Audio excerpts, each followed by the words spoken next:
As temperatures heat up, a growing number of folks will head to the lake, of course, but for some, what started out for fun will end tragically. This was the search last week for a missing boater whose body surfaced at Lake Lanier Monday. That is one of the reasons we want to spend this segment talking about boating and lake safety. My guests of Department of Natural Resource Rangers, Corporal Jason Roberson, who works at Lake Lanier, and Corporal Brian Young, who patrols Allatoona Lake. Thanks for both of y'all being here. I know this is something that you all probably see far too often, people going too fast on the lake. Yes, ma'am. It's a very common thing. I work on Lake Lanier. It can be very congested waters on the south end of the lake especially, and people need to know how to watch their speed and, you know, slow down, give other boaters a wide berth and follow the rules of the road. Right. You agree? Definitely. Oh, yeah. Yes, sir. You know, you would think that it is so, I don't know, rudimentary. I mean, even beyond elementary, you would think that people would, hey, you know, you got other boaters out here, everybody just slow down. But it seems like they're on the water and they think, well, there is no speed limit. Let me just go as fast as this thing can take me and, you know, throw caution to the wind. And the opposite should be true, especially when you're mixing alcohol with being in a boat. You're exactly right.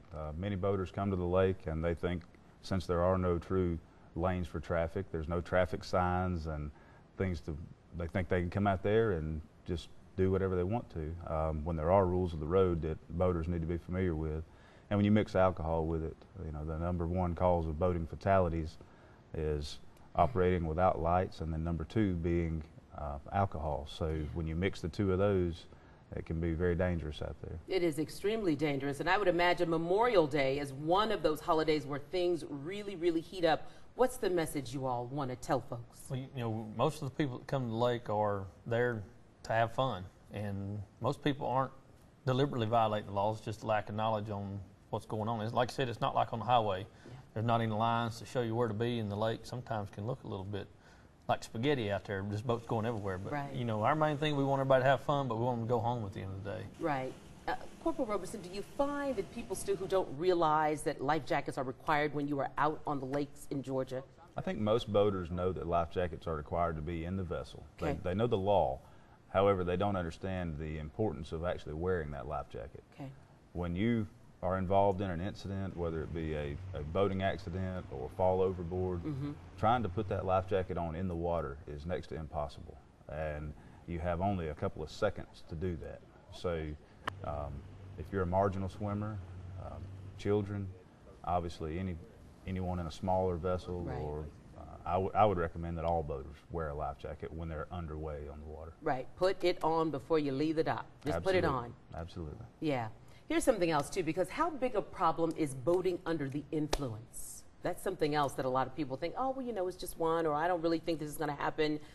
Address that problem, because I think a lot of times people underestimate that, and they overestimate their abilities. You can start. It's the same way as on the highway. You know, 0.08 is the legal limit.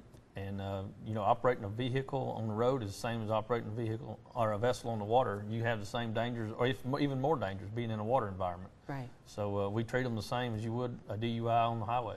Right. Corporal Young, that is something that's very true. Corporal Roberson, you talk about folks who don't really put into play what they know on land versus perhaps what they know in the water and throwing caution to the wind. Can you talk about boaters who were born, I think it's after New Year's Day, realizing that they have to complete a boater registration course before they get out on the open water? Do most people know that, or do you find they're ignorant to that as well? Well, it is a new law on the books. It's been in place a couple of years now. And as of January 1st, 1998, anyone born on or after that date has to have a boater safety course that's mandated by our department before they can operate a vessel. So that was put in place to try to curb some of the accidents and some of the reckless behavior that's going on these major waterways. Right. So, you know, our department and we all hope that prevents the future from having the same mistakes that we've been making in the past. Absolutely. So. And just be courteous, everybody. Please, please be courteous. Thank y'all for joining us today. Yes, thank you. Definitely. Stay with us. We are going to get a little swimming advice, very important advice. Public Affairs on Peach will be right back.